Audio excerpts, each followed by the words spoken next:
Student, यदि आपको जानना है कि इस बार बीए फिफ्थ सेमेस्टर में पॉलिटिकल साइंस फर्स्ट पेपर में कौन से प्रश्न आने वाले हैं, फिर कौन से प्रश्न आने की ज्यादा संभावना है, तो इस वीडियो को कंप्लीट जरूर देखते रहिएगा। इसमें मैंने वो सारे क्वेश्चन इंक्लूड किए जो आपकी परीक्षा के नजरिए से बहुत ही महत्वपूर्ण है। मेन ये होता है कि हमको जानकारी हो जाए कि कौन कौन से प्रश्न आएंगे, वही हम तैयार कर ले। हर एक क्वेश्चन, हर एक स्टूडेंट का क्वेश्चन यही रहता है और मन में उसके विचार भी आता है, ठीक है। क्योंकि भाई सीरीज क्वेश्चन बैंक बुक अगर आप कुछ भी लेंगे तो वहां पर आपको बहुत सारे क्वेश्चन देखने को मिलेंगे, ठीक है, और बहुत सारे क्वेश्चन का आंसर तैयार करके जान पाना पॉसिबल नहीं है। इसलिए मैं आपको जो महत्वपूर्ण प्रश्न बता दे रहा हूँ, ये परीक्षा में कई बार रिपीटेड है, इस बार आने की संभावना है, तो ध्यान से सुन लीजिए क्वेश्चन, और इन सभी प्रश्नों का उत्तर कहाँ पर मिलेगा वो भी हम आपको बता देंगे। लेकिन सबसे पहले महत्वपूर्ण प्रश्न जान लीजिए। प्रूफ के तौर पर देख लीजिए, बीए फिफ्थ सेमेस्टर है, सब्जेक्ट पॉलिटिकल साइंस यानी राजनीति शास्त्र है, पेपर आपका प्रथम यानी कि फर्स्ट पेपर है, क्योंकि फिफ्थ सेमेस्टर में हर सब्जेक्ट के 2 पेपर होंगे, पहला पेपर दूसरा पेपर, तो जितने भी क्वेश्चन होंगे वो फर्स्ट पेपर छुड़े होंगे। सबसे पहले आपको अतिरिक्त उत्तर क्वेश्चन देखने को मिलेंगे जब भी आप परीक्षा देने जाएंगे, तो इसी तरह लिखा होगा।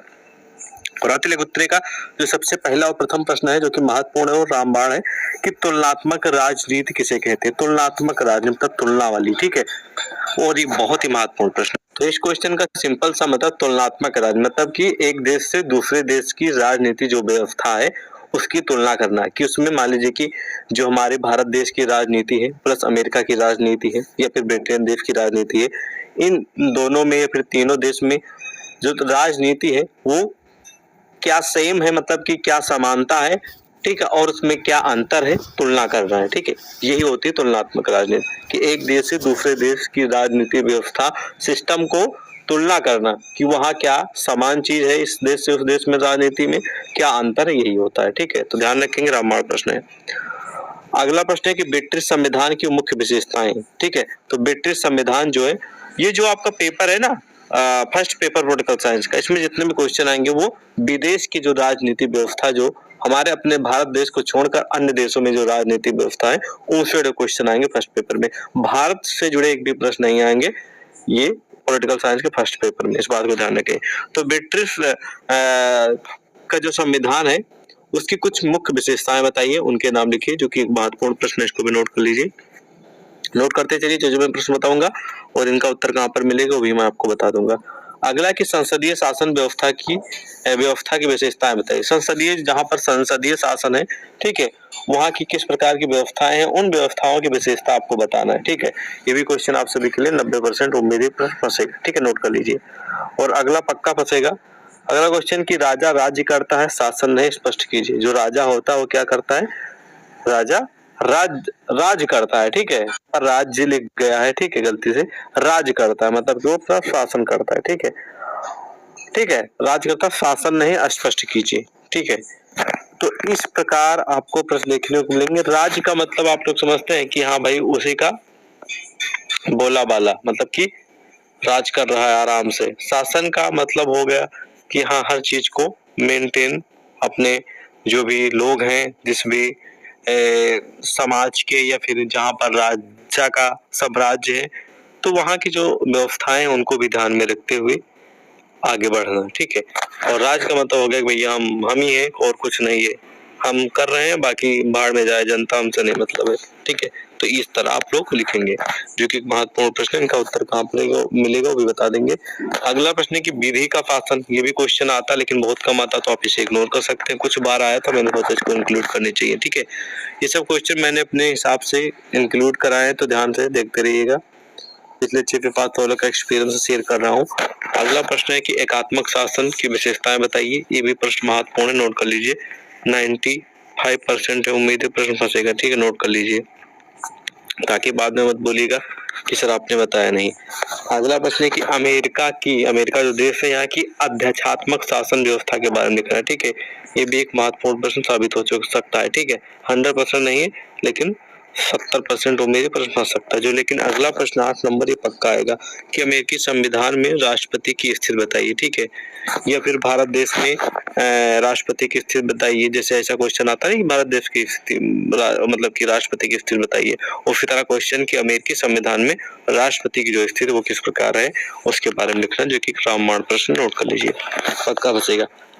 अगला कि स्विट्जरलैंड की संघीय कार्यपालिका के बारे में लिखना है। स्विट्जरलैंड जो देश है वहाँ की संघीय कार्यपालिका है उसके बारे में आपको डिटेल में लिखना होगा। ये भी महत्वपूर्ण प्रश्न है, ठीक है। एक एक क्वेश्चन छाड़ के रखे हैं, जो ज्यादा चांस आने के वो भी बता दूंगा, जिनके कम आने के चांस वो भी मैं आपको बता दे रहा हूँ, ठीक है। अगला प्रश्न है कि विश्व समुदाय की दृष्टि से स्विट्जरलैंड का राष्ट्रपति, ठीक है। हालांकि क्वेश्चन सेम टू सेम तो नहीं आएगा, लेकिन स्विट्जरलैंड से जुड़े क्वेश्चन आएंगे एक दो। स्विट्जरलैंड की संघीय कार्यपालिका ये ज्यादा महत्वपूर्ण है, ठीक है, इसको नोट कर लीजिएगा 9 नंबर, ठीक है। तो ये रहे अति लघु उत्तरीय के 10 प्रश्न, और 10 प्रश्न में जो जो आ सकते थे जिनकी आने की संभावना थी वो मैंने आपको बताएं। अब आ जाएंगे हम लघु उत्तरीय प्रश्न की ओर। अब लघु उत्तरीय में देख लेते कौन से प्रश्न है जिनके आने के चांस है आपके एग्जाम में। तो लघु उत्तरीय का पहला प्रश्न है, ध्यान से सुनेंगे, कि ब्रिटिश संविधान संयोग और वियोग का शिशु है, इस कथन पर प्रकाश डालिए, ठीक है। तो ब्रिटिश संविधान संयोग और वियोग का शिशु यानी कि बच्चा है, ठीक है। इसके बारे में आपको स्पष्टीकरण करना है कि कहाँ तक सही कहाँ तक गलत, ठीक है। ये क्वेश्चन आप सभी के लिए 80% उम्मीद है बस आने की, ठीक है, ओके। अगला कि अमेरिका के संविधान की मुख्य विशेषताएं बताइए, यानी कि अमेरिका जो देश है वहाँ का भी संविधान है, तो संविधान में क्या अलग है, क्या विशेष है, क्या यूनिक है, उसमें क्या जरूर मतलब कि मुख्य क्या है वो आपको लिखना है, ठीक है। और एक रामबाण प्रश्न नोट कर लीजिए, प्रश्न आने की पूरी उम्मीद है 100%, ओके। उसके बाद नेक्स्ट क्वेश्चन है कि ब्रिटेन में लोक सदन के स्पीकर का चुनाव कैसे होता है, उसके अधिकारों की तुलना अमेरिकी प्रतिनिधि सभा के स्पीकर से कीजिए, ठीक है। तो ब्रिटेन जो देश है उसमें लोक सदन में जो स्पीकर होता है मुख्य, ठीक है, उसका इलेक्शन यानी चुनाव सिलेक्शन कैसे होता है, ठीक है, उसका चुनाव कैसे होता है वो आपको बताना। जैसे कि हमारे यहाँ मुख्यमंत्री, प्रधानमंत्री, ठीक है, चुनाव होते हैं ना, उसी तरह उसका जो चुनाव है इलेक्शन कैसे होता है और उसके पास क्या क्या अधिकार है, ठीक है। उसके जो अधिकार की तुलना है वो अमेरिका का जो देश का ठीक है, अमेरिका देश का जो स्पीकर है, ठीक है, प्रतिनिधि सभा का स्पीकर है, उससे आपको करना है, ठीक है, ब्रिटेन के स्पीकर से, ठीक है। ये महत्वपूर्ण प्रश्न नोट कर लीजिए। इसकी स्पीकर वो बजाने वाला स्पीकर नहीं, लोक सदन वाला स्पीकर, ठीक है, जो कि मुख्य अध्यक्ष होता है, ठीक है, लोक सदन का, ओके। चलिए नेक्स्ट क्वेश्चन है कि विश्व के द्वितीय सदनों में अमेरिकी सीनेट सबसे शक्तिशाली द्वितीय सदन है, समीक्षा कीजिए। इसके बारे में आपको स्पष्टीकरण करना है कि दुनिया भर का जो द्वितीय सदन में अमेरिकी सीनेट जो है वो सबसे पावरफुल है, ठीक है। उसकी आपको मतलब कि समीक्षा करना है, एक्सप्लेनेशन करना है कि वाकई में क्यों है और ये कहाँ तक सही है, ठीक है, किस लिए है और इसका कारण क्या है, या फिर इसमें कुछ अलग ही क्या है, इसलिए शक्तिशाली कहा गया है, इसके बारे में आपको लिखना है, ठीक है। अगला प्रश्न है, ध्यान से सुनेंगे, स्विट्जरलैंड संविधान की प्रमुख विशेषताओं का वर्णन कीजिए, ठीक है। ये भी महत्वपूर्ण प्रश्न, इसको भी नोट कर लीजिए, पक्का फंसेगा। अब आ जाएंगे हम दीर्घ उत्तरीय प्रश्न की ओर, जिनको आप लोग विस्तृत उत्तरीय बोलते हैं। तो विस्तृत उत्तरीय में कौन से प्रश्न आप